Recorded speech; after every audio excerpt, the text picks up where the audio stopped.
साथियों, कार्यकर सुवर्ण महोत्सव सेवा के 50 वर्ष की यात्रा का एक महत्वपूर्ण पड़ाव है।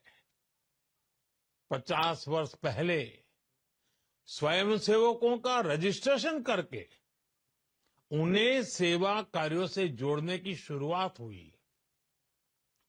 उस समय कार्यकर्ताओं का रजिस्ट्रेशन कराने के बारे में कोई सोचता भी नहीं था। आज ये देखकर बहुत खुशी होती है कि बीएपीएस के लाखों कार्यकर पूरी श्रद्धा और समर्पण से सेवा कार्यों में जुटे हैं। किसी संस्था के लिए ये बहुत बड़ी उपलब्धि है। इसके लिए मैं आपको बधाई देता हूं, अपनी शुभकामनाएं देता हूं। साथियों, कार्यकर सुवर्ण महोत्सव भगवान स्वामीनारायण की मानवीय शिक्षाओं का उत्सव है। ये सेवा के उन दशकों की गौरव गाथा है जिसने लाखों करोड़ों लोगों का जीवन बदला। ये मेरा सौभाग्य है कि मैंने बाप्स के सेवा अभियानों को इतने करीब से देखा है। मुझे उनसे जुड़ने का अवसर मिला है। भूज में भूकंप से हुई तबाही के बाद के हालात हो, नरनारायण नगर गांव का पुनर्निर्माण हो, चाहे केरला की बाढ़ हो या उत्तराखंड में भूस्खलन की पीड़ा हो, या फिर हाल ही में कोरोना जैसी वैश्विक महामारी की आपदा, हमारे कार्यकर साथी हर जगह परिवार भाव से खड़े होते हैं, करुणा भाव से सबकी सेवा करते हैं। हर किसी ने देखा है कोविड काल में किस तरह बीएपीएस मंदिर सेवा केंद्रों में बदल गए थे। मैं एक और प्रसंग भी आज याद करना चाहूंगा। लोगों को इसके बारे में बहुत कम पता है।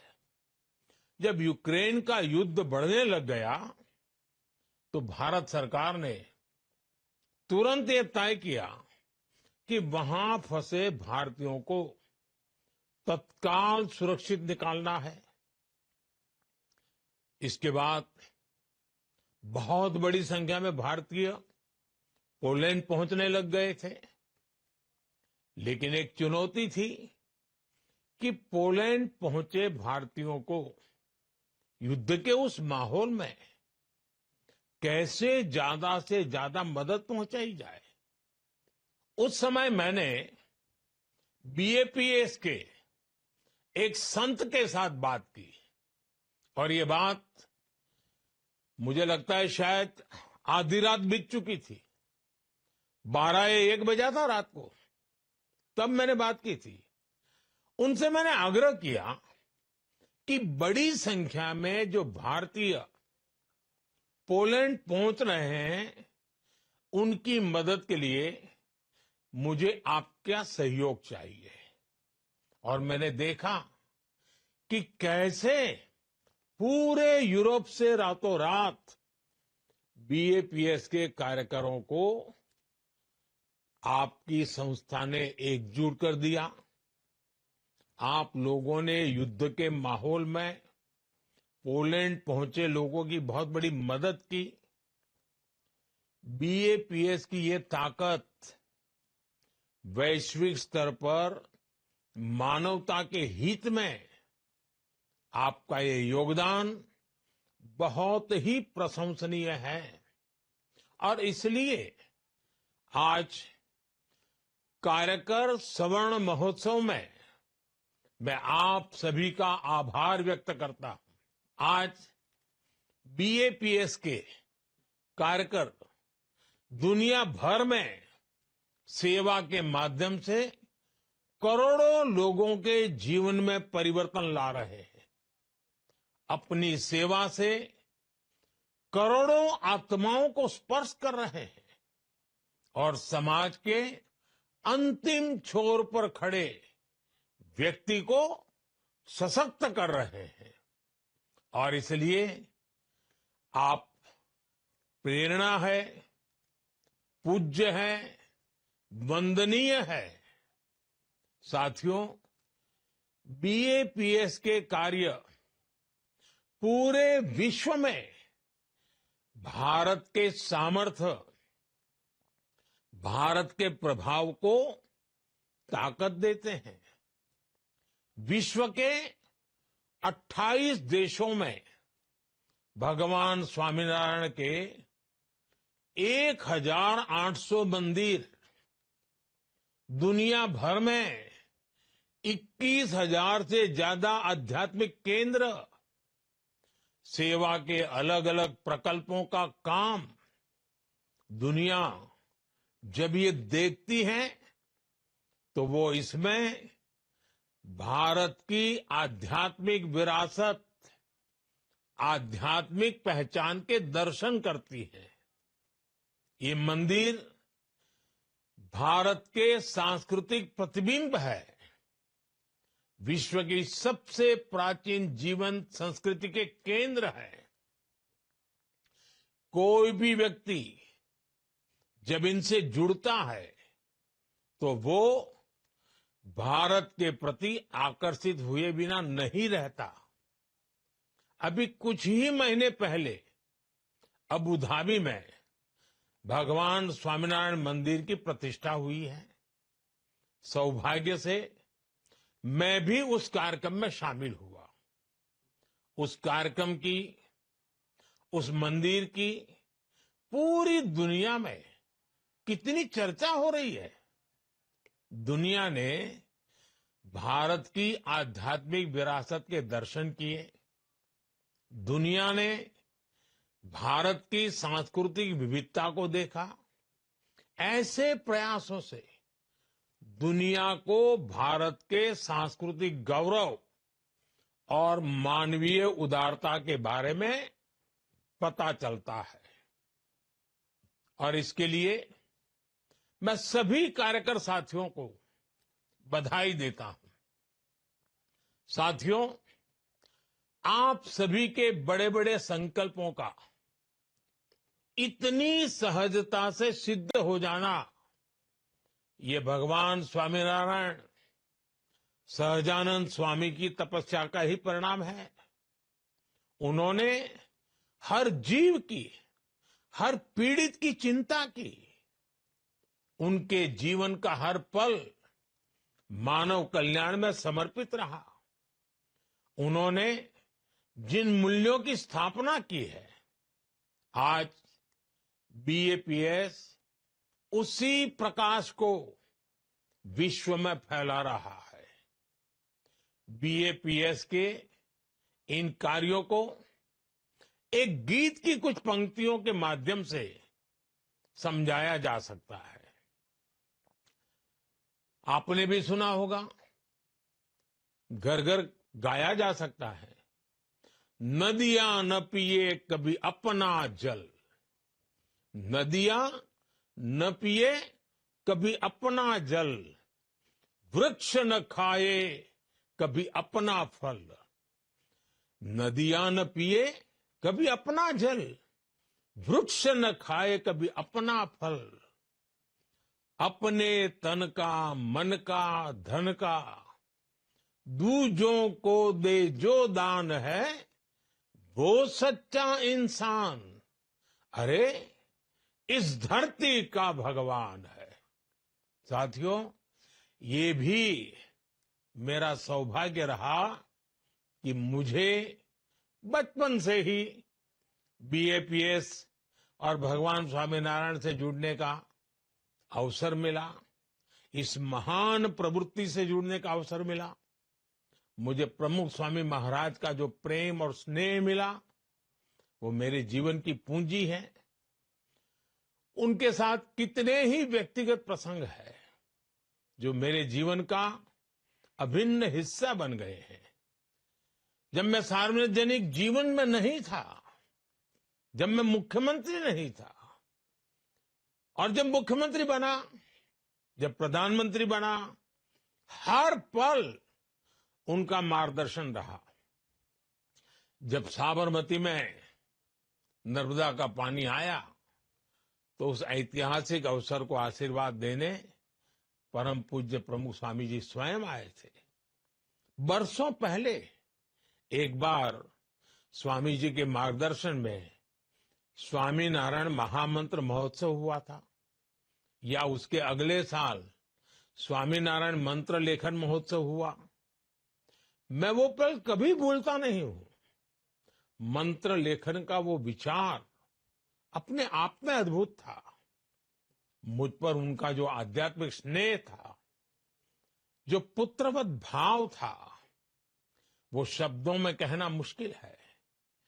जन कल्याण के कार्यों में प्रमुख स्वामी महाराज का आशीर्वाद हमेशा मुझे मिलता रहा। आज इस इतने विशाल आयोजन में मैं प्रमुख स्वामी महाराज की उन स्मृतियों को, उनकी आध्यात्मिक उपस्थिति को एक कार्यकर के रूप में महसूस कर रहा हूं। साथियों, हमारी संस्कृति में सेवा को सबसे बड़ा धर्म माना गया है। सेवा परमो धर्मः। ये सिर्फ शब्द नहीं, ये हमारे जीवन मूल्य है। सेवा को श्रद्धा, आस्था और उपासना से भी ऊंचा स्थान दिया गया है। कहा भी गया है, जन सेवा तो जनार्दन सेवा के ही बराबर है। सेवा वो है जिसमें स्व का भाव नहीं रह जाता है। जब आप मेडिकल कैंप में मरीजों की सेवा करते हैं, जब आप किसी जरूरतमंद को खाना खिलाते हैं, जब आप किसी बच्चे को पढ़ाते हैं, तो आप सिर्फ दूसरों की मदद नहीं कर रहे होते हैं। इस दौरान आपके अंदर परिवर्तन की एक अद्भुत प्रक्रिया शुरू हो जाती है। इससे आपकी आध्यात्मिक यात्रा को दिशा मिलती है, मजबूती मिलती है। और ये सेवा जब हजारों लाखों कार्यकर्ताओं के साथ मिलकर एक ऑर्गेनाइज रूप में, संगठित रूप में की जाती है, एक संस्था के रूप में की जाती है, एक आंदोलन स्वरूप के रूप किया जाता है, तो अद्भुत परिणाम मिलते हैं। इस तरह की संस्थागत सेवा में समाज की, देश की बड़ी बड़ी समस्याओं के समाधान का सामर्थ्य होता है। इससे अनेक बुराइयों को खत्म किया जा सकता है। एक कॉमन पर्पस से जुड़े लाखों कार्यकर्ता देश की, समाज की बड़ी ताकत बनते हैं। और इसलिए आज जब देश विकसित भारत का लक्ष्य लेकर चल रहा है, तब स्वाभाविक रूप से जन जन का एक साथ आना और कुछ बड़ा कर दिखाने की भावना हम हर क्षेत्र में देख रहे हैं। स्वच्छ भारत मिशन हो, नेचुरल फार्मिंग हो, या पर्यावरण को लेकर जागरूकता की बात हो, बेटियों की शिक्षा हो, या आदिवासी कल्याण का विषय हो, देश के लोग आगे बढ़कर राष्ट्र निर्माण की इस यात्रा का नेतृत्व कर रहे हैं। आपसे भी उन्हें बहुत प्रेरणा मिलती है। इसलिए आज मेरी इच्छा है, मेरा मोह है कि आपसे कुछ आग्रह भी करूं। मैं चाहूंगा आप सब यहां से कुछ संकल्प लेकर जाएं। आप हर वर्ष एक नया संकल्प लेकर उस साल को विशेष बनाकर उस संकल्प के लिए समर्पित कर दे। जैसे कोई एक साल केमिकल फ्री खेती को समर्पित करे, कोई एक साल देश की विविधता में एकता के पर्वों को समर्पित करे। हमें युवा सामर्थ्य की सुरक्षा के लिए नशे के खिलाफ लड़ाई का भी संकल्प लेना होगा। आजकल बहुत सी जगहों पर लोग नदियों को पुनर्जीवित कर रहे हैं, तो इस तरह के काम को आप भी आगे बढ़ा सकते हैं। हमें धरती का भविष्य बचाने के लिए सस्टेनेबल लाइफस्टाइल का संकल्प लेना होगा। भारत ने पूरी दुनिया को मिशन लाइफ का जो विजन दिया है, उसकी प्रामाणिकता, उसका प्रभाव हमें ही सिद्ध करके दिखाना है। आजकल एक पेड़ मां के नाम अभियान की चर्चा पूरे विश्व में है। इस दिशा में भी आपके प्रयास बहुत अहम है। भारत के विकास को गति देने वाले अभियान जैसे fit India, vocal for local, millets को बढ़ावा देना, ऐसी कई बातें आप कर सकते हैं। युवा विचारों को नए अवसर देने के लिए कुछ ही सप्ताह बाद जनवरी में विकसित भारत यंग लीडर्स डायलॉग, उसका भी आयोजन होगा। इसमें हमारे युवा विकसित भारत के संकल्प को पूरा करने के लिए अपने आइडिया देंगे, अपने योगदान की रूपरेखा तैयार करेंगे। आप सभी युवा कार्यकर इससे भी जुड़ सकते हैं। साथियों, श्रद्धेय प्रमुख स्वामी महाराज का विशेष जोर भारत की परिवार संस्कृति पर रहता था। उन्होंने घर सभा के माध्यम से समाज में संयुक्त परिवार की अवधारणा को मजबूत किया। हमें इन अभियानों को आगे बढ़ाना है। आज भारत 2047 तक विकसित होने के लक्ष्य पर काम कर रहा है। अगले 25 वर्षों की देश की यात्रा जितनी भारत के लिए महत्वपूर्ण है, उतनी ही बीएपीएस के हर कार्यकर के लिए भी अहम है। मुझे विश्वास है भगवान स्वामीनारायण के आशीर्वाद से बीएपीएस कार्यकरों का ये सेवा अभियान इसी तरह निर्बाध गति से आगे बढ़ता रहेगा। मैं एक बार फिर आप सभी को कार्यकर सुवर्ण महोत्सव की बधाई देता हूं। जय स्वामीनारायण।